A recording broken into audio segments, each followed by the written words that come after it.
Well, thank you so much for joining us today. Great to be here. Thanks for making inviting this me. trip, and I've heard so much about you. I hope and it's every good. time I see a truck going by, I think, bless them, right? That's right. So, Mr. Rutherford, how did you end up to be such a great supporter and everything you're doing for our truckers? So my grandfather was an owner-operator, which is he owned the truck that he drove. Okay. Back in a time where, and this Now you're is not talking an... to a trucking novice over here. Okay, so this is not an exaggeration. The seat in his truck was a wooden bench. Oh, my. We're going back that far. Oh, my. Do you know why the Teamsters Union is called the Teamsters? No idea, but I'm from Detroit, so you think I know a little bit. They used to run teams of horses. Is that right? wagons. Is that where it came from? That's where Teamsters comes from. Never knew that. Right. So my grandfather was an independent owner-operator early. A trip from the East Coast to the West Coast back then was measured in weeks. Oh, And we measure it in hours now. Oh, my. There were no interstates, there were no truck stops. No, there wasn't. Imagine was there? trying to get across the country like that. And what year was this? This would have had to have been in the 30s. Okay. Yeah, 30s. They really weren't even using diesel engines yet. They Wow. were gasoline engines. Wow. My father started driving a milk truck when he was 14 with no license. Oh, my. That's all he did his whole life. He drove a truck his entire life. But growing up around it, I didn't want any part of it. It was one of those things that I get that. I saw a lot of the negatives, and I thought, I Sure. don't think I want to do that. You got the whole story. Yeah, and so I tried doing a couple other things, helicopter pilot, weird stuff, the military, and then finally I just said, maybe I should just go try this truck driving thing, because I love to drive. And I bought my first truck at 22. Wow. And just Wow. started as a small business owner. Grew to 11 trucks in about 6 years. Wow. And then almost went bankrupt because I had no idea what I was doing. Oh. None. I mean, I grew just out of pure hard work and Sure. buy one more truck and, I'm paying the bills. I must be doing okay until I wasn't. Yeah. And I had to go back and figure out what I was doing wrong. And what I was doing wrong was it was a business and I wasn't treating it like a business. So I sold 9 of the 11 trucks and got out of the office and got back in the driver's seat again and tried to build that back up. What I found was if you ran it like a business by the numbers, it worked. So I actually started writing spreadsheets to track numbers, and then I started helping my friends with that. And since I was doing their accounting, they came back and said, well, what about our tax return? Because nobody seems to know how to do our tax returns right. And I said, well, let me work on that. And I taught myself how to do tax returns. Wow. And I taught myself how to do them specifically in the trucking industry, and I started doing that and built another company. So now I had a trucking company and an accounting company. And in order to That's market amazing. the accounting company, I didn't have any money. So I just started writing articles, like freelance articles for trucking magazines. And I would just send them out and whoever would publish it. So I started to get kind of a following. I would write about taxes or fuel economy or anything. I can imagine. And I started to get a following, and then I got a call from a radio show, trucking radio show. So overnight trucking radio was a big thing. From midnight to 5 a.m., what else is on the radio? I used to drive a lot, and I would listen to those. Yeah. Yeah. Yeah, What was the so- one at nighttime? There was one that The was... Midnight Trucker Yeah, there was you go. probably the Midnight biggest. Trucker, yeah. That was Bill Mack. Okay, yeah. There's an interesting story behind Bill Mack. He's a country music writer. Yes. He's in the Country Maybe Music heard Hall that, of yeah. Fame. He got Leanne Rimes her start when she was 14. I never knew that. He wrote her first big song. Well, look at that. And I've been in the studio with Bill Mack on the trucking Wow. radio side of it. Right. Wow. So the two That's guys awesome. that took over for Bill Mack on Midnight Trucking are both very political, and they invited me on their show. That was the first radio show I ever did as a guest. Wow. And then another trucking show saw that, invited me on, and then a third You have invited such me a on. great voice. Well, I never thought that, but people tell me that. Absolutely. So I never thought about being in radio. That was never on my radar anyway. This was a way for me to market. Yeah. So I ended up on so many shows, and I was doing them every week. Wow. And I went to XM at the time. There were 2 different companies, and I said, look, I think I'm doing more hours than some of your hosts are. Why don't you just give me a show? And they said, yes. Except they said, we don't have any money. We can't pay you. can't buy you any equipment, can't give you a call screener, and we can't give you a producer. But if you can figure out how to put a show together, we'll put it on our platform, and we'll give you half the advertising time. You can sell it yourself. So that's how I you got were in started. radio school 101. And all of a sudden, I'm on the radio, and Here you are. that was 18 years ago. I still don't feel like I'm on the radio. My show is I'll call in. It's a talk show. It's an advice-style talk show. Yeah, So to me, it that's just great. feels like I'm talking to people on the phone. My uncle was a long-distance truck driver from Arizona. He drove for Bunny Bread, I think it was, back in Yep. the day.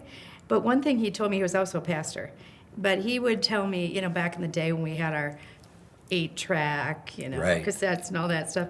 And he would say, one thing he did tell me, which resonated with me when I first learned about you, was he said, when they say the road is lonely, it's lonely. Oh, And he said, any connection, you have CBs and all that, but he Right. said the connections are so important yes. when you're on the road for, I think back in the day, it was 8 to 10 hours, 12 hours sometimes until they regulated things, right? Well, it's always been But it doesn't regulated. They matter, keep yeah. changing the details. But the one thing that I think helps people understand the difference in that job, they are limited to 70 hours of work a week. Wow. A week. Wow. And the fight in the industry has been, why are you limiting us? Right. They want to work more. They don't want to say, Right. well, I have to So where quit. does that come from? Are they concerned about their safety? It is safety. And- It's okay. safety. I mean, some of these guys would go out and drive 20 hours a day if you let them. Someone asked you a question, probably somebody's asked you before, I'm tooling down the highway. So when they pull up on a ramp and stop, what is that just, that's as far as they can go and sleep for the night? Yeah, Like which I'm is... thinking, just go a little farther, there's Walmart over there, you're safer. Yeah, except the Walmarts won't let truck park there a lot anymore. Really? They'll let RVs, but not trucks, and it's the industry's fault. The quality of driver has gone downhill. They go into Walmart parking lots and they tear them up. Oh, I see. They tear up the Okay. landscaping. They throw their trash out the window, and Walmart's it. finally started to crack down. There is not enough truck parking in the country. There just isn't. We work with a company, brand new startup, called truckparkingclub.com. Wow, that's a And great it's idea. it's the Airbnb of truck parking. Love it. So people who own property, businesses, can we rent. have a warehouse, and I have one space available overnight for a truck. And we can put that Wow. up on their club. And just like an Airbnb, you just go search for where do I want to park my truck tonight, and it'll populate. That's brilliant. So they instead of screaming at the government, you have to build more rest stops, you have to. Yeah. They came up with a model that said, look, we could think of all this empty land sitting around every city every night. Yes. Why can't we put that to use for truck parking? Yeah, it's just But like that's why you Airbnb. see them on the interstate. And That's I have a fantastic. personal story about how horrible of an idea that is.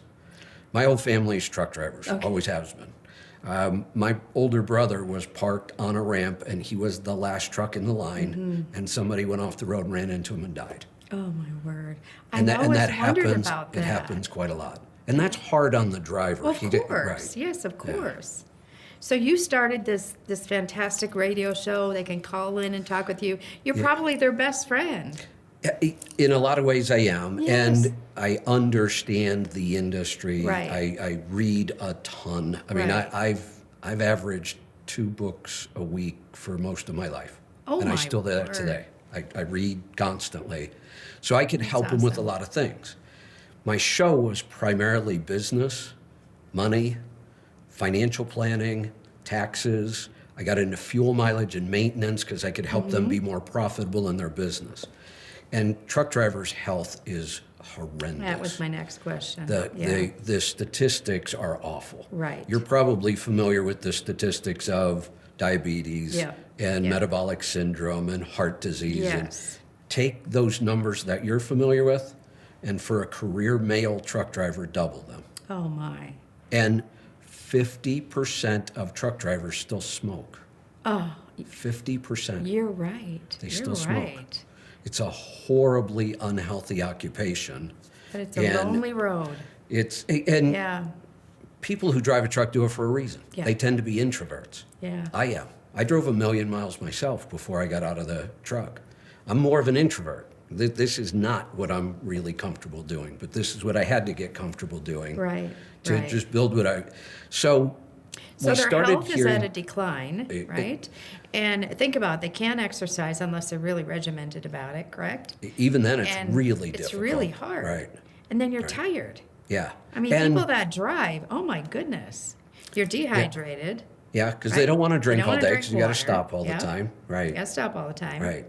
And then They're snacking all day. and terrible stuff. Terrible stuff. Yeah. Yeah. They if anybody who's traveled on the highways, if you haven't noticed, that's a food desert. Yeah. There it is Oh, no it is. good food It on is. the highway anywhere. Mm-hmm. So that's a challenge for them. So we saw the health issues. There is a statistic that the lifespan of a career male truck driver, I've seen two different studies. One said 59, No. the other said 61. Oh my goodness. That's the lifespan of a career male truck driver. Oh my goodness. My father died young of ALS. Oh wow. Yeah, and he was a lifetime truck driver. And you I'm- think about all the toxins and chemicals, not only from the the from the diesel fuel, diesel fumes, the interior. their sleep cycles cab, are yes. horrible. They have no sleep cycle. It changes constantly. When they are trying to sleep, there's a good chance that there's trucks backing in and pulling out and air brakes going off and somebody started up their generator and it's noisy and so Wow. their sleep cycles are a mess. So I had our followers, we call them our tribe. Our tribe started saying, look, you've helped us with our money, you've helped us with our business, and we really need help with our health and we trust you. And I said, but I don't do health. I do business, I do money, I do financial planning. I'll help you with your retirement account. And then somebody said, why would I bother with a retirement account? I'm not going to live long enough to need one. Wow, didn't that just get you in your heart? And I thought, well, I got to do something. I got to read some more books. And then, well, that's where it ended up. Yeah. So then I had an employee, and she kind of had her own health journey where she had been overweight her whole life, not active at all, and in her 40s, she started the Atkins diet at the time, and it Okay. worked really well for her, and she started running. And when she came to work for us, she had become like a triathlete, and her goal Oh, my. was to run an Ironman, to run and finish an Ironman. And while she worked for Oh, us, she awesome. finished the Lake Placid Ironman. Wow. Yeah, it was pretty impressive, That and is that very cool. inspired me. And she started working on me. She said, "Kevin, you have to help them." Right. And I just said, I don't do health. I don't feel qualified to do health. And she said, you're more qualified than you know. You've been an athlete your whole life. You're a wrestling Yes. coach. My second business at 19 was a gym. So, but I didn't. Look at you. But I didn't God feel is like, preparing you for this message. I didn't feel like I could help somebody with their health. That felt like, well, you got to go to medical school for all that. And Yeah. so Kim, the employee, she just kept working on me, and she would guilt trip me over and over and over. You got to figure out a way to help them. And I said, all right, Kim, I said, what if we do this? I'm on the radio on Sirius XM, and I can't really mess with that right now. I said, but what if we start a podcast and you do it? And while you're doing it, I'm going to set a goal. I'm going to give myself a year, and I'm going to read the top 100 books on health. Oh, Not the old stuff, my. the new stuff. stuff. I want to read what's going on now. What's going on? And then I'll decide if I think I'm anywhere near qualified to really do this as a serious thing. And I got through the books in about 8 months.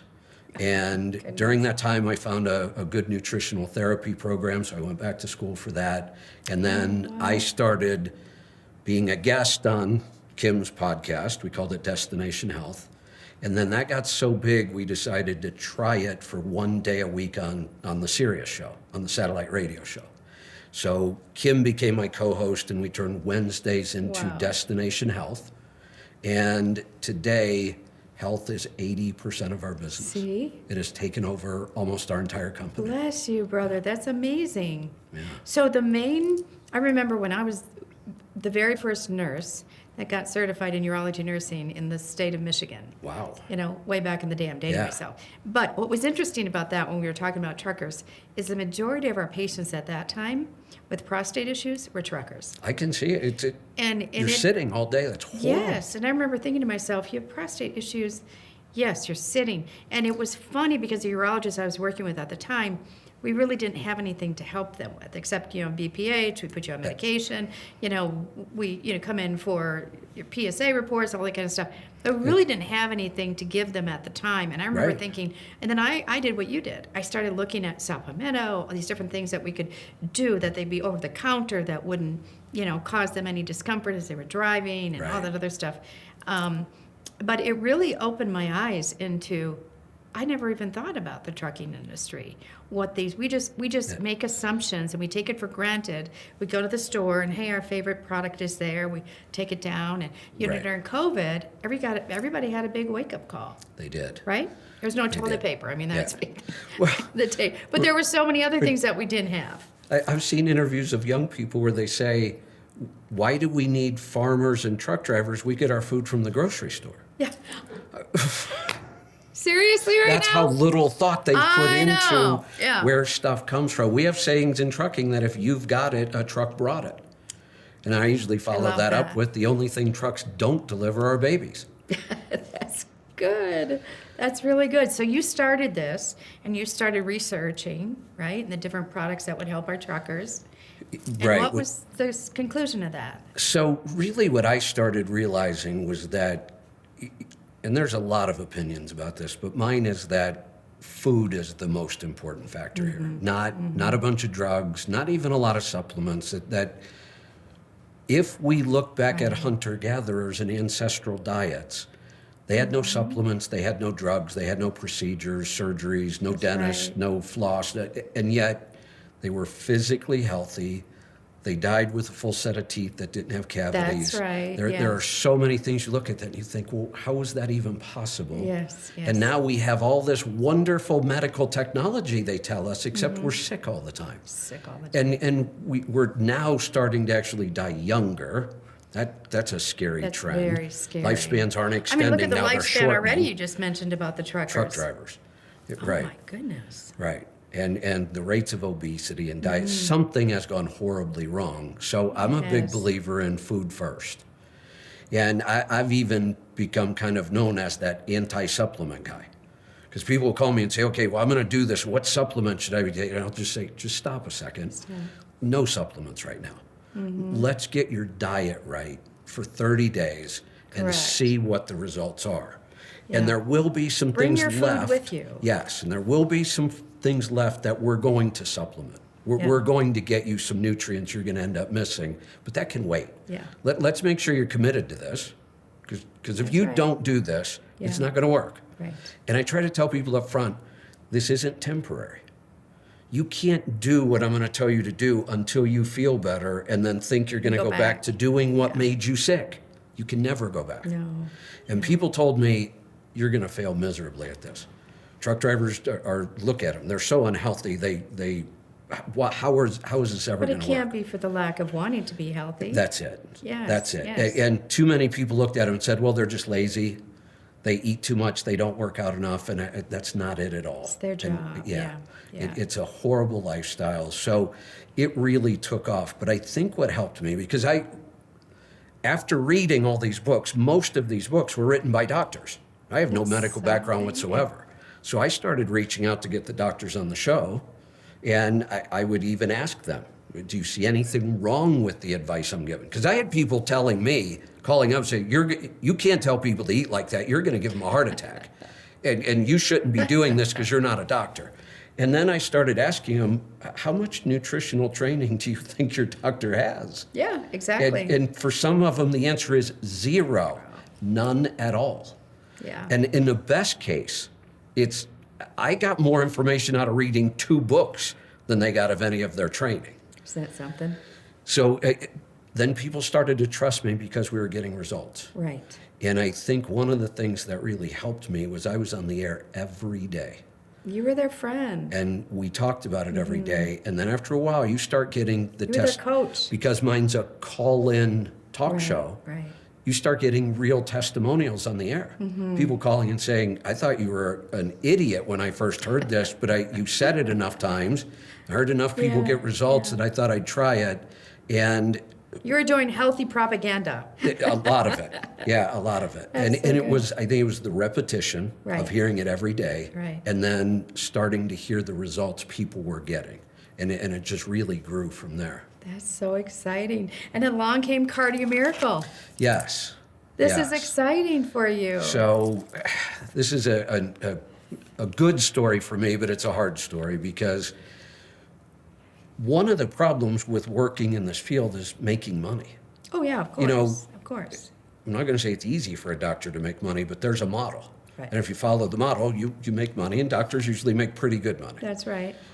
You get into this part of the health world, and there is no insurance paying for anything.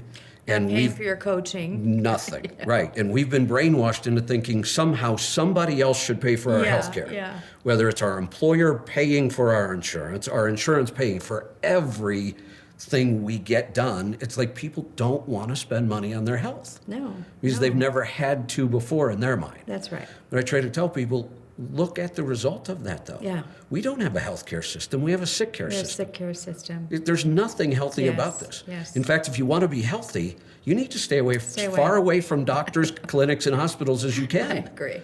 So, but how do you make money at this Yeah. now? So a lot of practitioners fell into that trap of pushing a lot of supplements. That's right. And it was a revenue generator. Mm-hmm. And it's not, I'm not going to say it was a bad thing, but it might not have been the best way of doing Right. it.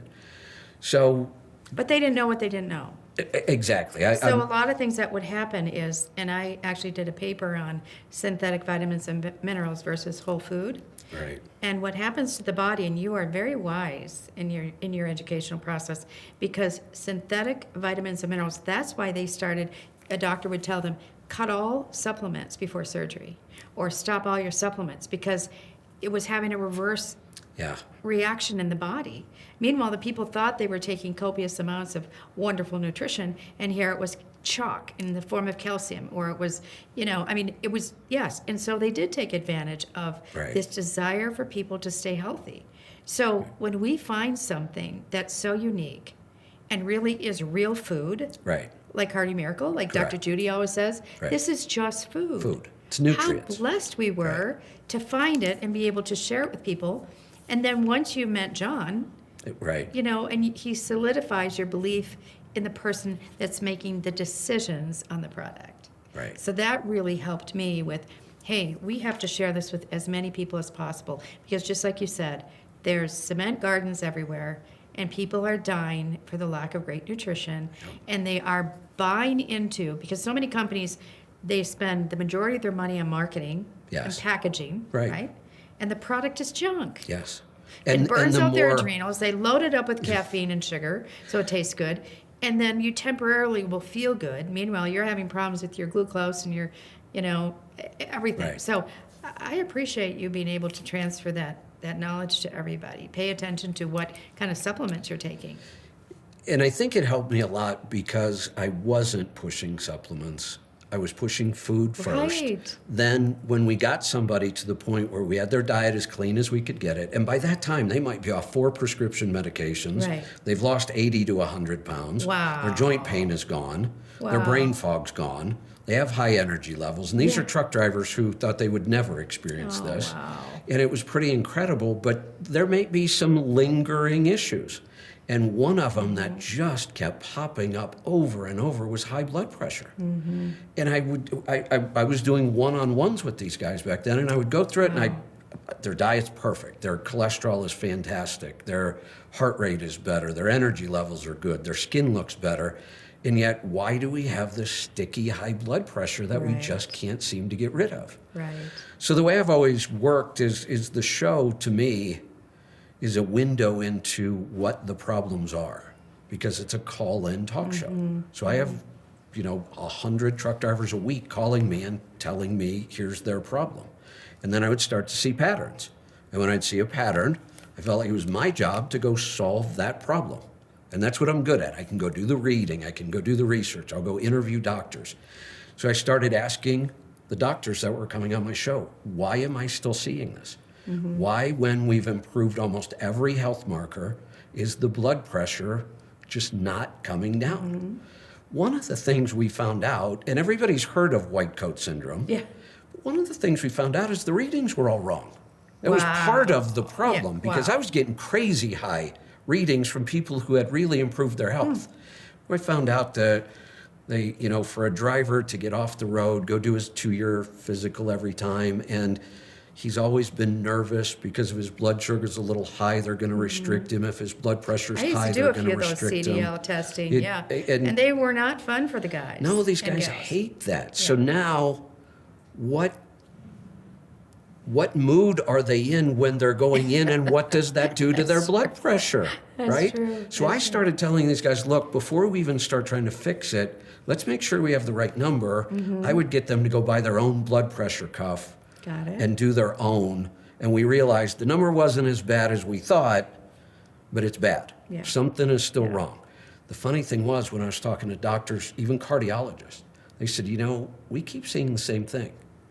We've got these guys really healthy, all of our clients and patients with a natural diet, but yet we're still seeing some of that sticky blood pressure too. And I kept digging and digging, and I came across the nitric oxide. Boom. And I thought, there it is. There it is, yeah. So we're trying to make money at this, course. and I'm not pushing supplements. And the supplements that I am selling, we only have a tiny little margin on because it's somebody else's product. Right. We have to buy it Right. from them. I'm running a warehouse with employees, and our margins are tiny. And I started looking at it from a business aspect. And I said, how can I fix this? And I thought, well, why don't I just make some products? Instead of buying somebody else's, because they have to make White money and I label, have to make yeah. money, why don't I just start developing some of my own product? I know how. I've done enough of this. So the first product we set out to develop was a blood pressure product with nitric oxide. And we were developing the formula over about a year of me doing the research and talking to people. We had the product done. Formulation was finished. Our packaging was finished. We were choosing between labels. We had 3 or 4 different label designs. Wow. All we had left to do was choose a label and place our first order.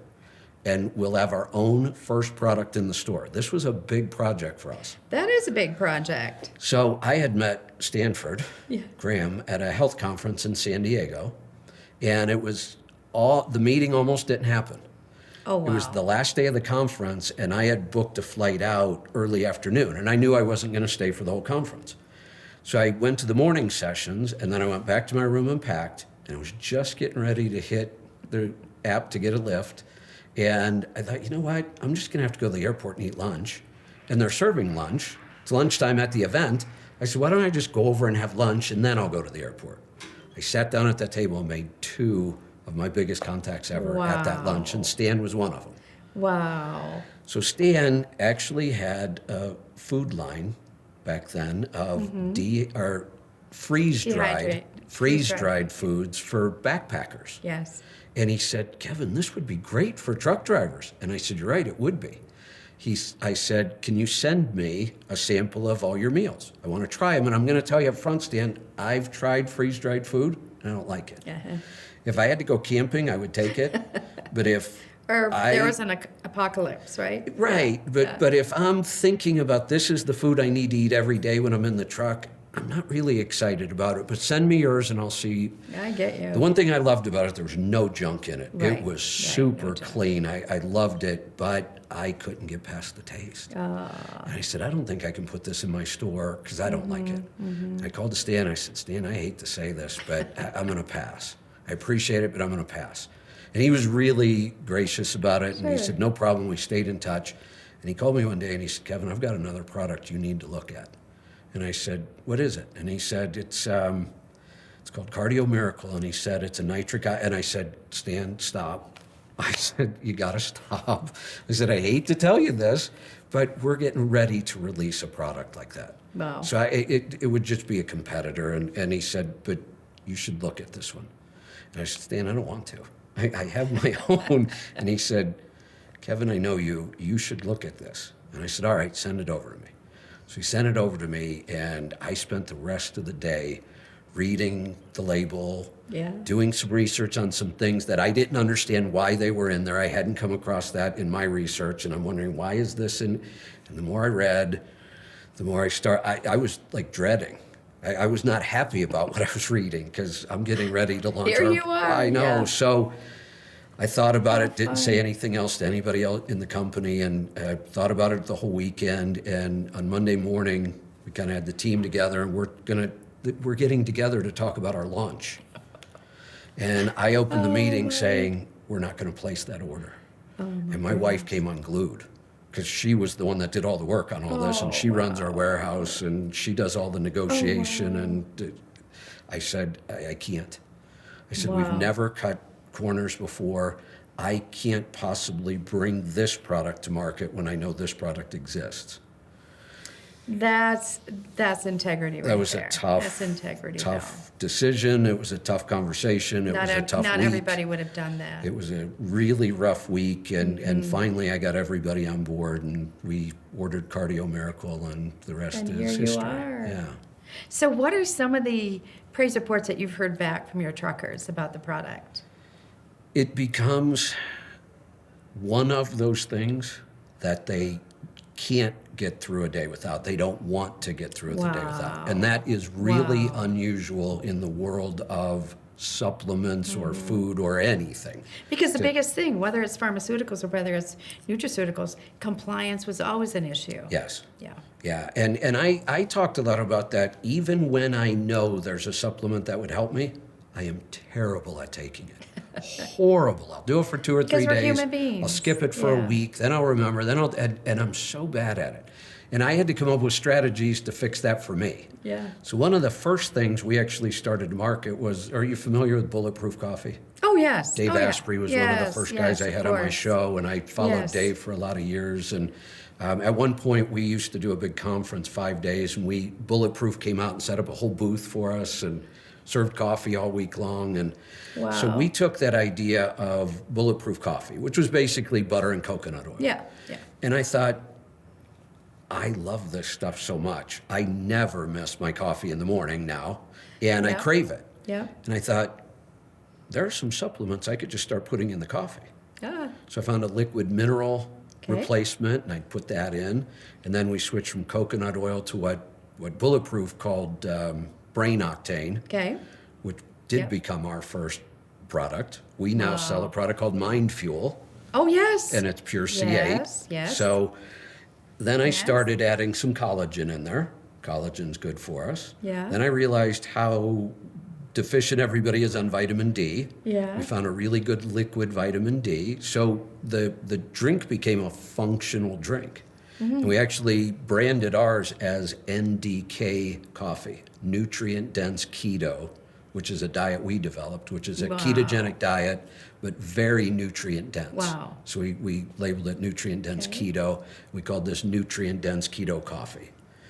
So we kind of had them, our tribe on that idea, and they loved it. They said the same thing. I never miss my coffee, so now I never miss my daily supplements. We've done the same thing now with cardio. So my day, when I'm done with my coffee for the day, I mix a big 40-ounce tumbler of 2 servings of cardio, and that's what I sip on the rest of the day. So now we've got drivers doing that.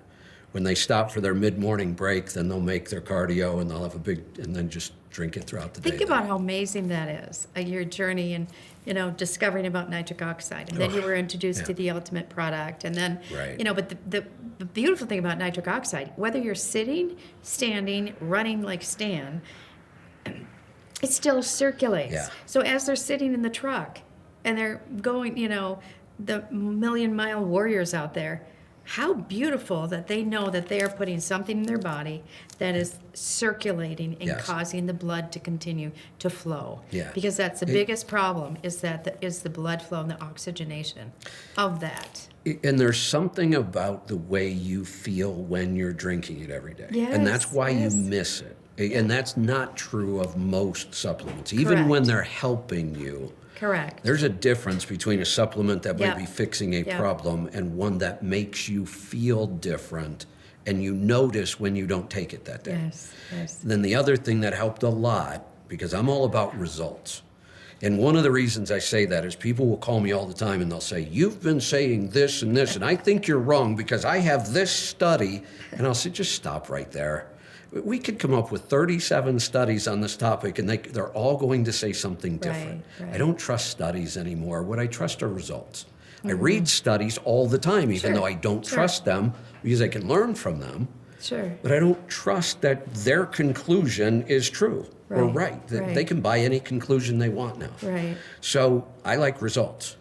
And hands down, I can't think of another product we sell, represent anything that you get results that we can measure so quickly. And it was a problem we were fighting. Wow. We still have all these clients with sticky high blood pressure. I had people calling me within a week saying, my blood pressure's down. And we can measure this. We can see it. It's a Yes. number that we can measure. And Did you know now- that's the number one praise report? Is blood pressure. Yeah. It's the number Isn't that one co- with this product. And I asked John, he added the new 3 ingredients, right? Well, big Which three. is pretty exciting. Big three. And he never raised the price of the product. I know. Which I thought was, because glutathione on its own, being a master, not only detoxifier, but antioxidant, then you have the lion's mane for the brain. So- How exciting. And there was another connection there. One of our other vendors is a company called Four Sigmatic. Okay. And all Four Sigmatic makes are adaptogen mushroom products. That's all they make. They Okay. make coffees, they make teas, they make elixirs, but they are like hands down the expert, the go-to expert on adaptogen mushrooms. So when John called me and said, hey, we're adding NAC. I know NAC Yeah, well, glutathione. And then he said, lion's mane. Do you know what that is? And I said, I Of could give you the course. class on Yeah, lion's mane. yeah. And all the other adaptogen mushrooms. But lion's mane is the one we think about as being Correct. really healthy for the brain. Correct. And what is the one area that's been attacked so badly? Not only the heart, but it's the brain. Yeah. You talk about the fear, you talk about the EMFs, you talk about poor nutrition, you talk about, the depression that's hitting people for multiple reasons, right? And the ironic thing about that is our brains being affected, which affects our ability to get healthy again. Absolutely. If we can't Yeah. reason through and think things through and we have brain fog, Absolutely. it's hard to get out of that trap. And it's beautiful because you're meeting people right where they're at. Right. You're working with truckers who are not going to, be training for a marathon in 6 weeks. I mean, you're dealing with people that, number one, have to make a living. They're working for us. We wouldn't have what we have without our truckers. Right. You're really making a difference. Right. And can you imagine the families of the truckers that are so thankful that they have learned from you and you've given them solutions? I can't imagine if I had a spouse on the road. It's You'd interesting be that you bring concerned this about up, them. and here's what happened. So some truck drivers are gone months at a time. Oh, Most are wow. gone weeks at a time. That's I didn't realize it was months. Oh, Oh my goodness. Several are. I had, Wow. the people that would move your household for you? Yeah. They come in, they take everything in your house and they move it to your new house Yeah. across the country, wherever you're going. I used to deal with a lot of them. That used to be a huge industry. In the 80s, remember corporate, they moved Yeah. all the Oh, middle yeah. managers constantly. Yeah.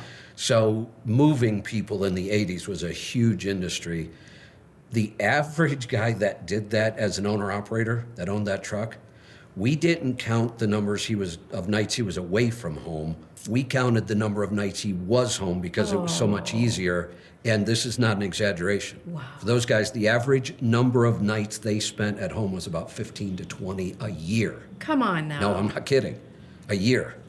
Wow. Yeah. I never realized Yeah. that. Oh my Yeah. goodness. The We owe average so much over the to road them. driver, we track their number of nights away from home because there's a tax deduction for that. There's a per diem tax deduction for being away from home. And being away from home 250 nights a year is not unusual. Oh my goodness. That's pretty normal. I never knew that. Yeah. Well, again, thank you so much for everything you're doing for them and ultimately for us. Well, right? and- Because and we're on the road let me with go these back guys. To finish that story. So when we started helping these guys with what everybody thought was this drastic ketogenic diet, you're going to eat all this fat but these guys respond really well to that. Wow. And it's not hard to convince them to go eat fatty meat. That's what they want to eat. And they're already eating that. We just had to get them to cut out all the other garbage that was All the making other them sick. garbage. But here's what would happen. When we put somebody on a well-designed ketogenic diet and they follow it, we expect them to lose a pound a day. Is that right? It's not even unusual. Oh, if my if they're goodness. not losing a pound a day, we try to figure out why not. I didn't realize. Okay. That's our goal. A good ketogenic or carnivore. And these are people that are sitting all day for hours. And yeah. they're 350 pounds. Wow. Yeah. So here's what would happen. They leave. While they're out on the road, they start talking to me about this diet, and I start working with them, and they start losing weight. They come home after 60 days on the road, 50 to 75 pounds lighter, and walk in the door, and their spouse says, "Who the hell are you, and where's my husband?" So How fun. then, of course, they see crazy results, and they start asking, "How did you do this?" This ex-truck driver on the radio told me what I should be eating, and so it changed our company in another way. Our customers were 99.5% truck drivers for decades. Okay. Now it's their families, See? their friends. Yes, They yes. call into my show now, and they want me to help them with health, and they're not a truck driver. See. So we had to kind of adapt to not all of our customers are truck drivers anymore. Oh, that's amazing. But look at the influence that you're having. Again, thank you so much. This is incredible. And to know that Cardio Miracle is at the center of this. It really to be has able to become help a them. big And- tool of ours, yeah. Yeah. And again, we're not talking about chemicals. We're not talking No. about stimulants. We're not talking about anything that's going to burn out their adrenals. It's going to be easy for them to take every day. You don't have to refrigerate it. You have to measure it out. Yeah, you have a scoop in there, but most people, Or you you have don't these have to little have a travel scoop. packs. We I have the know. travel I packs, which know. are perfect for truck drivers. Oh, again, thank you so Yes. much. I look Thanks forward for to having working me. with you Yes, and thank do you. even greater things with our truckers. Yes, let's do that. We have to say a prayer for them. Let's do this. There are 3 million over-the-road truck drivers in our country, and I think I'm reaching maybe 60,000 of them. Oh, my goodness. And I have zero competition. Let's get them. Yes.